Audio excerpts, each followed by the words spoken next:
IFT's high-yield course is based on Pareto's 80-20 rule. According to this rule, 80% of your exam is based on 20% of the curriculum.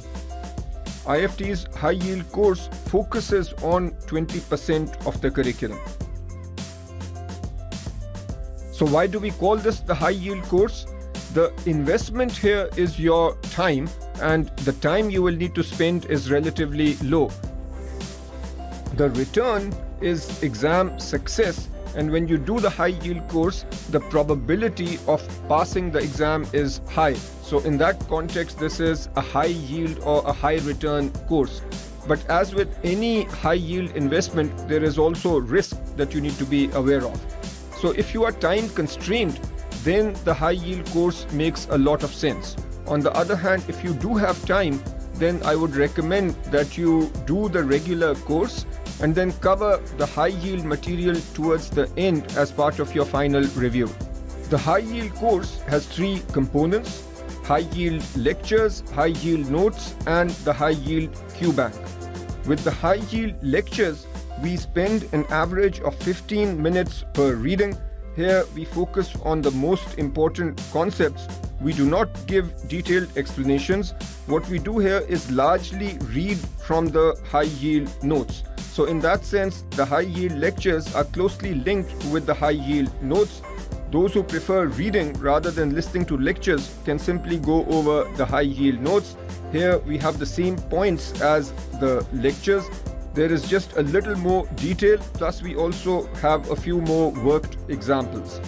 And then we have the high yield question bank. The high yield question bank covers the most testable concepts from each reading. It follows the learning outcomes, and there is minimum overlap between questions. The high yield course will be released topic by topic, starting with quantitative methods. For details, please click on this link. That is it, and best of luck with your studies.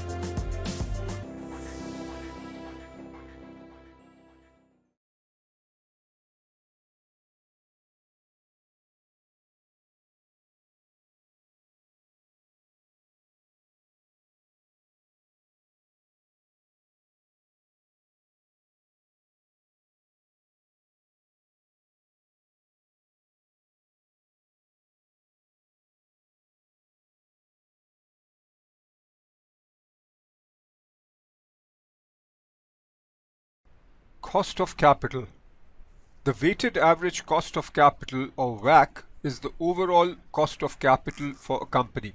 Let's say we have a company where the capital structure is 20% debt, 10% preferred stock, and 70% common stock or equity. Now, we can calculate the weighted average cost of capital for this company using the formula shown here. We consider the weight of debt, then we consider the cost of debt. This is the interest rate that the company is paying against debt. And then we do 1 minus T. T is the tax rate.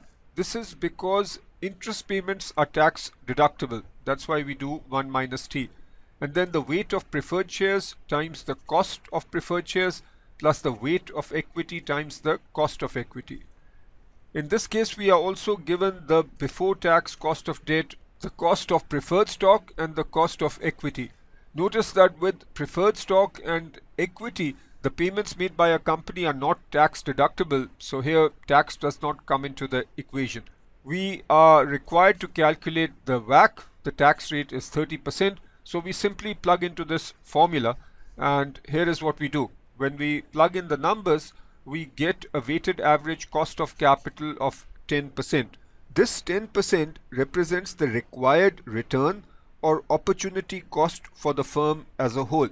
In other words, with this capital structure and the rates given, the cost of raising this capital is 10% on average. So a company should only do projects where the return is greater than this 10.04% number. At times, we might not be given explicit information about a firm's target capital structure. Now, target capital structure is the capital structure towards which the firm is moving. In this scenario, we can use the current capital structure based on market value. So if there is an exam question where you are given market values and book values, in that case you should use market values to determine the different weightages. To come up with the target capital structure, you could consider the trend in the firm's capital structure or management statements regarding capital structure policy. So for example, the current structure might be 50% debt and 50% equity, but management might say that they are moving towards 60% debt and 40% equity. If management says this and you believe management, then these are the weightages to be used in the WACC formula. If this information is not available, then another option is to use industry average capital structure. So we consider the industry in which our company is operating. We can estimate the average capital structure for the industry and use that capital structure for our target company. Here we look at how a company might determine its optimal capital budget. On the x-axis, we have the amount of new capital. Let's say this is in dollars. And this graph represents the investment opportunity schedule, and the upward sloping curve represents the marginal cost of capital. The marginal cost of capital is the cost of raising additional capital. Typically, this goes up as we raise more capital, and that is what is depicted here. The other graph is the investment opportunity schedule. This shows the return at different levels of capital. For most companies, there will be some very profitable projects, so those are depicted here. As we invest more and more money in other projects, the profitability or the return comes down. There is a certain point where the marginal cost of capital intersects the investment opportunity schedule, and that intersection represents the optimal capital budget. Anything to the left represents positive NPV projects because our return is greater than the cost of capital. Anything to the right represents negative NPV projects because here the cost of capital is higher than the return. So this is how we come up with the optimal capital budget. We need to be aware of some issues while using a firm's WACC to calculate a particular project's NPV. It is implicitly assumed that a firm's capital structure will remain at the target capital structure throughout the project's life, but this isn't necessarily always the case. A firm's capital structure might change. We should also keep in mind that discount rates have to be adjusted when a project's risk is different from the firm's average risk. The WACC represents a firm's average risk. So if we say that a firm's WACC is 10%, but a particular project is more risky than the average project, then we should use a higher cost of capital for that more risky project. One of the terms in the WACC formula is the cost of debt. Here we look at how that cost of debt can be calculated. There are two approaches, the yield to maturity approach and the debt rating approach. With the yield to maturity approach, we assume that a company issues bonds. So when a company issues bonds, it is essentially borrowing money, and we come up with the yield to maturity for that bond. For example, a company has issued a 5-year 10% semi-annual coupon bond with a face value of 1,000. The bond on issuance sells for 950. The marginal tax rate is 40%. What is the after-tax cost of debt? What we do here is first calculate the before-tax cost of debt, and we can use a financial calculator. A 5-year bond with 10 semi-annual payments, this means that N is 10. The present value is how much we raise. The future value is the par value. The payment per period is 10% of 1,000 divided by 2 because each period is 6 months. The payment amount is 50. We plug these numbers into the calculator and compute the interest per period, that is 5.67%. We then annualize because we want the rate per year. That gives us 11.34%. This is the pre-tax rate. We then multiply by 1 minus the tax rate and we get 6.8% per year after tax. The debt rating approach can be used when a company's debt does not have a YTM because the debt is not publicly traded. So for example, we might say that there is a comparable bond issued by another company with the same credit rating, and the yield to maturity for that comparable bond is 10%. We then apply our own tax rate. If that tax rate is 40%, then we'll multiply 10% by 1 minus 0.4 and get 6%. So this is the debt rating approach. Next we come to the cost of equity, and we start with common stock. There are three methods that we need to be aware of. One is the capital asset pricing model.